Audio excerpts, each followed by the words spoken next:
Et salut à tous, bienvenue sur Vince Moped. Alors aujourd'hui, on va parler du vilebrequin. Donc voilà, comme vous le savez sûrement, je suis en train de monter un nouveau moteur pour notre ami JB de la chaîne Association Road Trip Mob. Donc voilà, c'est une nouvelle config qu'il m'a envoyé. Donc là, c'est une config toute d'origine. Et donc, ce qui devait aller là-dessus, c'est ce vilo. Donc bah déjà, au premier abord, il est pas chouette. Il m'a dit qu'il avait essayé de le restaurer et compagnie. Et donc avant de le monter, je l'ai contrôlé. Et j'ai vu au moins deux choses qui sont critiques et qui m'empêchent de le monter en l'état. Donc si vous êtes équipé de pointes de V, vous pouvez contrôler qui tournent rond. Alors moi je le fais à l'œil parce que voilà, je suis pas vraiment équipé pour. Pour ce qui est de ça, il a l'air de tourner à peu près rond. Enfin, on va dire qu'on est dans les tolérances. Par contre, il y a deux choses qui sont vraiment embêtantes et qui m'empêchent de le monter. La première, elle est assez visible. Si vous voyez, en fait, la soie, je vais me rapprocher, la soie, elle a été coupée, je sais pas comment, mais donc le pas de vis, on va dire qu'il est sauvable. Il est pas trop moche, mais la soie, le pas de vis a été coupé, et du coup, en fait, le problème, parce que la config, je sais pas si vous la connaissez, mais on va monter un allumage Moriyama dessus. Et le fait d'avoir coupé ce pas de vis, je vais vous montrer tout de suite. Donc ça, c'est un allumage qui est neuf. Hein. Hop, il y a le petit carton. Donc c'est bien un gros cône, je précise, hein, c'est fait pour. Quand je mets mon volant, et ben voilà, je sais pas si vous arrivez bien à voir, le pas de vis dépasse plus du tout, vu que ça a été recoupé. En fait, on n'a plus assez de pas de vis pour bloquer le volant magnétique. Donc ça, c'est un premier problème. Et puis en le checkant, voilà, en voulant monter en fait les roulements.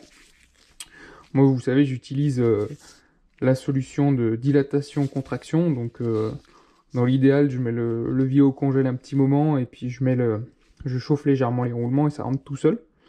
D'ailleurs, si vous voulez voir cette technique, je vous invite à aller voir l'une de mes vidéos précédentes. Voilà, je vous en mets une juste ici en fiche.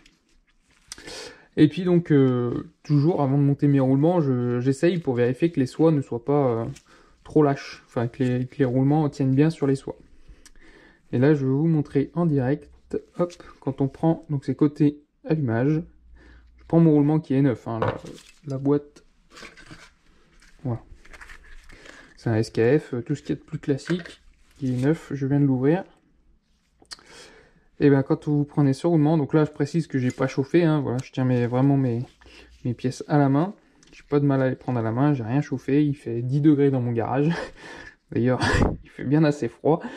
Hop, quand je prends les deux pièces, sans forcer, ben voilà, vous l'avez vu, et je pense que, voilà. Des fois des images parlent mieux que des paroles, donc en fait le roulement ne tient pas du tout sur la soie. Donc moi je peux pas monter ça comme ça, hein. C'est juste impossible. Donc voilà, donc j'ai prévenu JB hein, que son vélo était mort. Et la solution que j'ai trouvée, c'est ça, voilà, dans mon stock de pièces. J'ai un vélo d'origine Peugeot, voilà, qui a roulé, hein, mais vous voyez, si on compare les pas de vis, ça n'a rien à voir. Il y a au moins 5 mm d'écart entre les deux. Et voilà, ils tournent rond, il a roulé, il est un peu usé, les roulements sont fatigués, mais bon, du coup, vu que j'en ai des neufs, et ben, on va les changer. Et puis voilà, JB il partira avec cette config, avec un vélo tout propre, les pas de vis sont bons. Il y a juste en fait les roulements à changer. Donc voilà, j'ai profité de cette occasion pour aussi vous faire une vidéo sur le changement des roulements. Parce que monter des roulements, c'est facile, hein, on utilise contraction, dilatation, même en force on peut les rentrer. Par contre, bah, pour les enlever, surtout que là c'est un truc, c'était une 103 d'origine, je veux dire ils sont montés depuis peut-être les années 70, les années 80, donc ils n'ont jamais été remplacés. Donc on va dire qu'ils tiennent bien. Alors après vous avez toujours la méthode un peu, on va dire à l'arrache, qui consiste à glisser un tournevis là et les extraire, on va dire vraiment à l'arrache. Mais bon, il y a des outils qui existent et c'est ce que je vais vous montrer aujourd'hui. Hop. Alors voilà, j'ai acheté ça il n'y a pas très longtemps.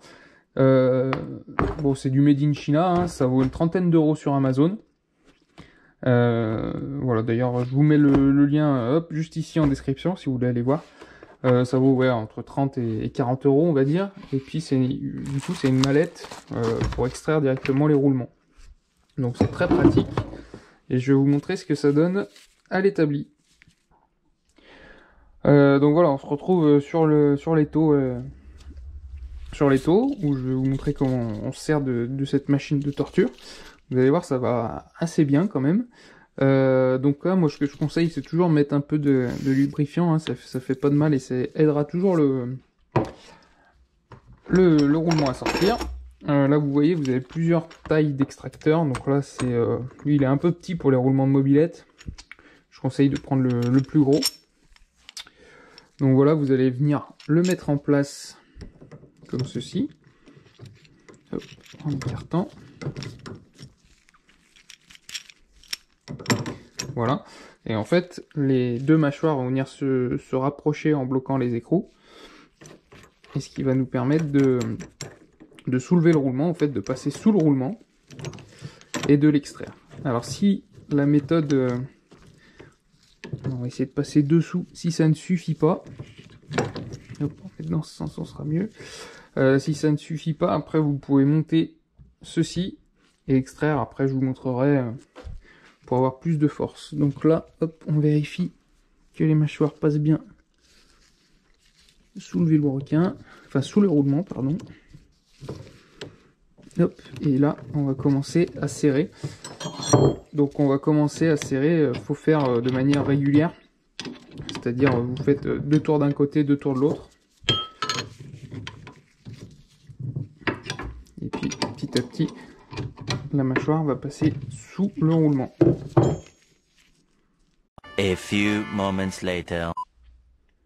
Donc là, comme vous voyez, j'ai fait passer du coup mes mâchoires sous mon roulement. Alors des fois, ça peut suffire. Hein. Des fois, juste le fait de glisser les mâchoires sous le roulement, ça suffit à l'extraire. Mais là, vous voyez, comme je vous le disais, ils sont assez coriaces. Donc on va devoir se servir de toute la panoplie de l'extracteur. Donc je vous montre. Hop.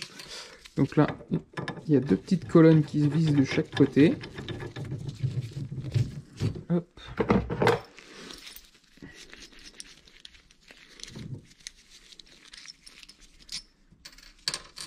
Voilà. Donc là, vous vissez une petite colonne de chaque côté que vous pouvez bloquer. Hein, c'est du 17 mm. Hop. Voilà, vous bloquez légèrement. Voilà. Donc ceci étant en place, vous pouvez amener hop, cet ustensile. Alors, le but du jeu, c'est centrer sur la soie de vilebrequin. Voilà, et puis une fois que c'est centré, vous remettez la rondelle et l'écrou. Voilà, vous vérifiez que c'est toujours centré. Voilà. Et puis ensuite, à l'aide de cette tige, vous voyez qu'il y a une bille au bout pour éviter d'endommager la soie. Vous allez venir hop, la visser. Et vous allez venir la mettre en appui. Je ne sais pas si vous verrez bien. En appui, voilà, sur la soie de vilebrequin. Et ensuite, venir bloquer. Et le roulement sortira tout seul. Donc voilà, il est enfin sorti à force de visser. Hop, donc j'ai pas trop forcé. Hein. Donc voilà, le roulement est à présent enlevé de la soie de vilebrequin. Et après, pour enlever l'instrument, c'est très simple. Hein. Il vous suffit de desserrer de chaque côté. Hop. Hop. On enlève l'instrument de torture. Voilà. Et le roulement est extrait. Voilà, maintenant vous savez comment extraire les roulements de vilebrequin sur Peugeot 103, ça marche aussi sur MBK, enfin bref, sur tout ce qui est un roulement sur une soie de vilebrequin. Sur ce, je vous laisse, n'hésitez pas à vous abonner à la chaîne. Voilà, on est bientôt 2500, donc je tenais aussi à vous remercier. Et sur ce, je vous laisse, à plus, ciao ciao.